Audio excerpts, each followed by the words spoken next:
He's perhaps put out one of the most balanced economic surveys in recent times, and my personal lauding as far as printing it in pink is concerned and putting out the narrative out there. But many serious issues have also been discussed, raised in this economic survey, and who better than the chief architect of that, India's chief economic advisor, Dr. Arvind Subramanian, in conversation with us right here at TT Now. Thank you very, very much, sir, for being with us. Congratulations. I don't understand social media. No matter what they say, I think it's a big congratulations that you've tried to put something in the main narrative. We'll talk about that in just a bit, but as far as growth is concerned, 6.75% this year, 7 to 7.5% next year. Are you being conservative, or are there headwinds that you are seeing that others are not? And if I may also ask, there are too many ifs to this growth. It's global growth, it's dependent on oil.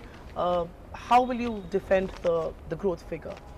See, first of all, this year 6 3/4, slightly above the CSO, and we know that I think the CSO would be quite happy with this number because they couldn't take advantage of some recent information. Yeah. Yes. So the question is, how much do we build on this year?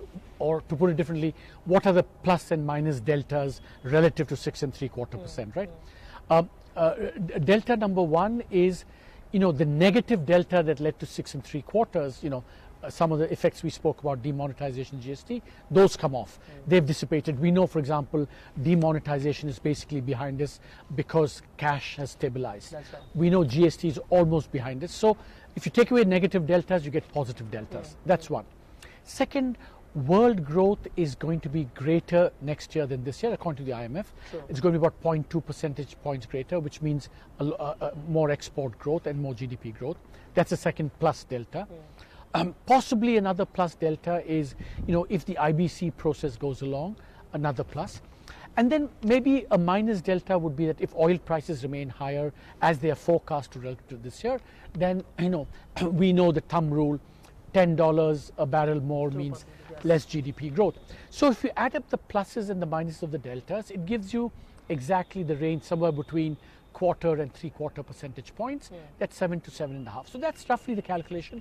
Now, I don't know the others. In the IMF has said 7.4. Some people are saying 7.5. Yes. I feel that this is very reasonable and balanced, with upside potential and also the downside challenges, which we can talk about.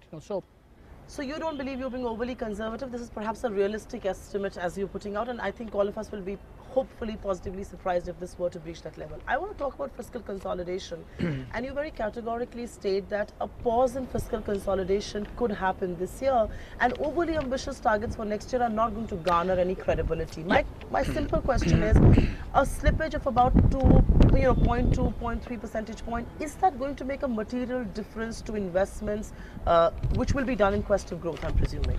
See, first of all, for this year, I think we have to be very clear here that the Secretary Economic Affairs has announced what the borrowing schedule is going to be for this year, and markets know what that means broadly, and I think there are going to be no more surprises. That's going to be where we end up.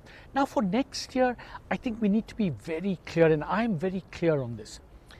One, pre-election fiscal populism should not be embraced, and I think the government completely buys into that, because we need to entertain and dismiss that possibility. Clear. Government is committed to fiscal consolidation. Now, on pure economic grounds, if I were asked for advice, I would say, look, this year with growth picking up, inflation higher, more uncertainty, this would be actually a time of fiscal consolidation, and a relatively ambitious fiscal consolidation, consistent with whatever medium-term path. Right. So that would be the economic cycle argument. But all I'm saying is that while elections should not lead to populism, and everyone has agreed on that, elections and whatever this calendar cannot be ignored either. So the only then question is, we believe in consolidation and the glide path. The question is, how ambitious should it be? That's the open question, which all of you will find out on the first, day after tomorrow. And we know which side of argument are you throwing your weight behind. But let me talk about crude oil, and because you mentioned that economic management will be challenging. I want to challenge you on that, by the way, because I think that there's a little bit of a, I would say, on the deficit? See, I think that all of you in the press like to typecast, No, we don't hawk. stand for fiscal fundamentalism. No. I see. The point I want to make is that my stance when the economy was weak, I said fiscal expansion. Now the macro circumstances are changed, and the cycle is output gaps are closing. And you're rightfully talking about it. And therefore I'm all for consolidation. No, absolutely. You mentioned crude as one of the challenges. Oil prices is one of the challenges. The economic survey talks about a potential 12% rise in crude oil prices next fiscal. You talk about policy vigilance. What sort of policy vigilance are you talking about?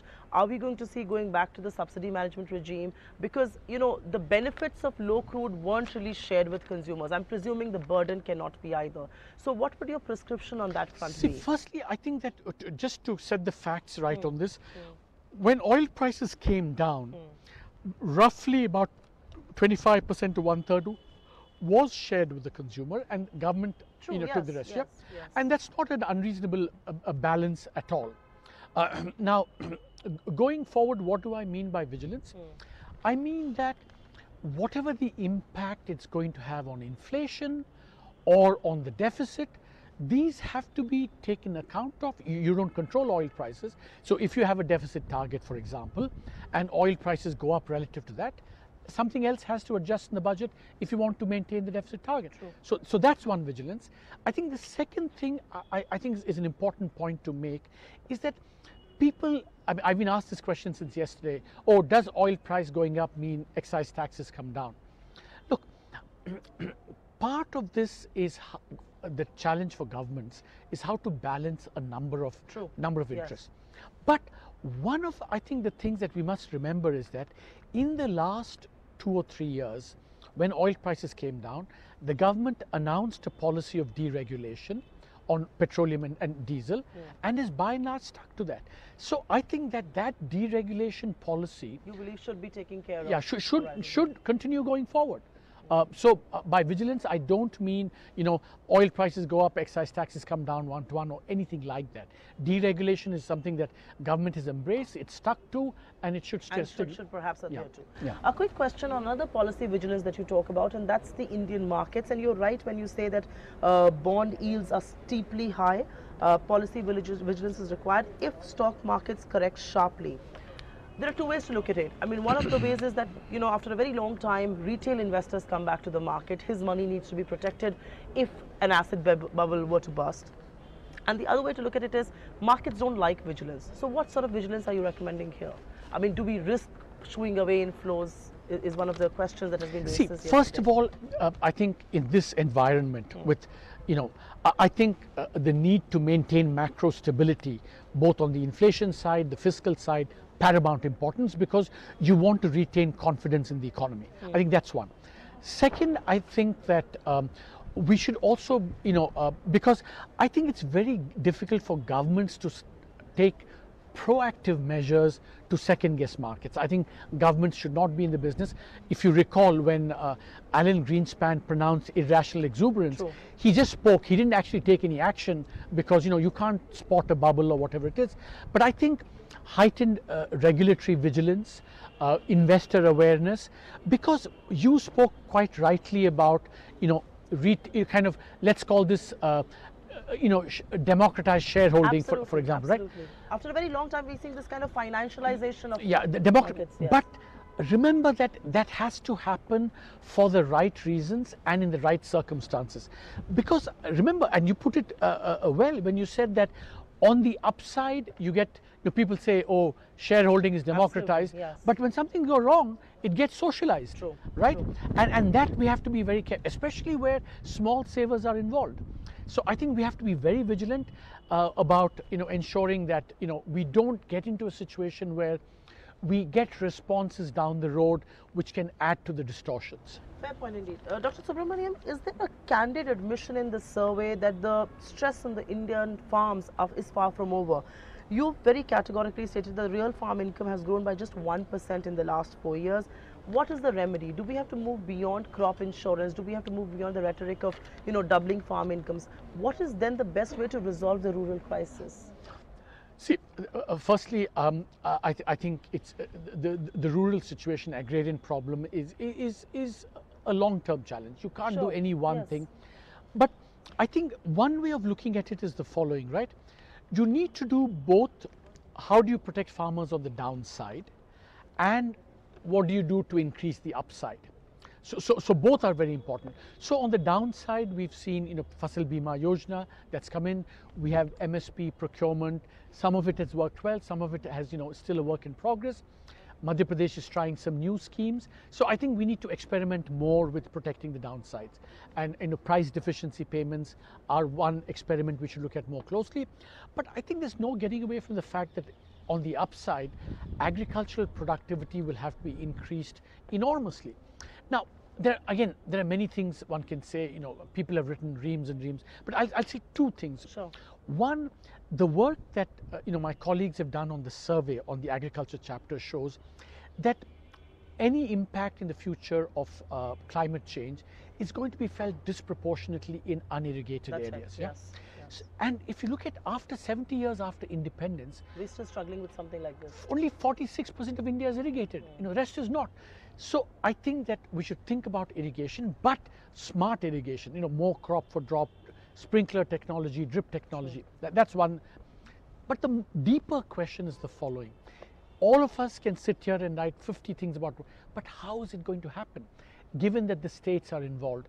And my, strong suggestion would be, drawing upon the experience of the Gst Council, we need cooperative federalism to solve these problems for the centre and the states to do it together. I will take a quick question on the GST, considering you just mentioned the GST Council. You expect it to stabilize in over a 12-month period. Obviously, it's a disruptive reform. It has taken its toll.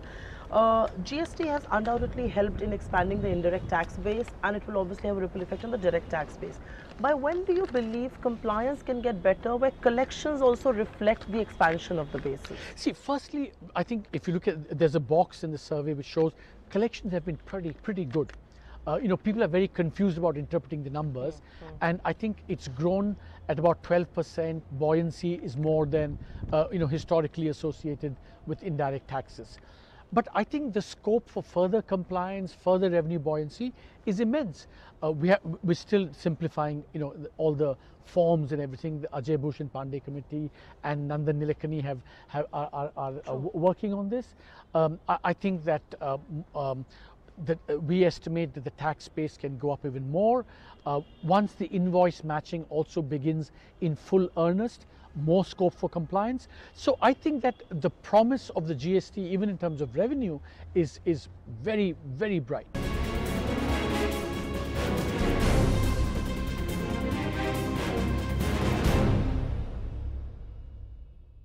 Legal reforms, judicial reforms, and you say that judicial delays are taking a serious toll on the Indian economy.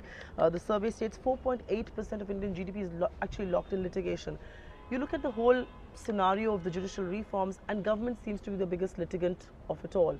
How do you resolve the judicial mess while keeping the, the autonomy of all divisions of government? So that's intact? why we have this phrase called cooperative separation of powers. Yes. And what we mean by that is the following. The government has to do on its own, like the tax litigation. You've seen the numbers. It's amazing. The petition rates are so high, success rates are so low. So a lot more self-discipline and self-restraint on the government. But I think there's another component where government and the judicial organs, the tribunals, the high courts, need to come together to see how this pendency can be increased. And I think that it's time really for the two wings to come together, because, the ideas are there, lots can be done, but it's a matter of now getting together and doing it, because I think that this is the next frontier. Ease of doing business, we're doing well, but if justice is delayed and hence denied, I think it takes a toll on the economy.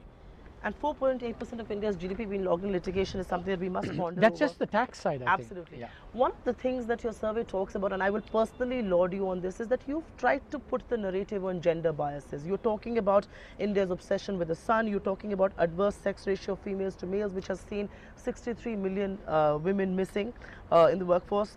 Your survey also talks about how between fiscal year 2006 to fiscal year 2016, the participation of women has gone down.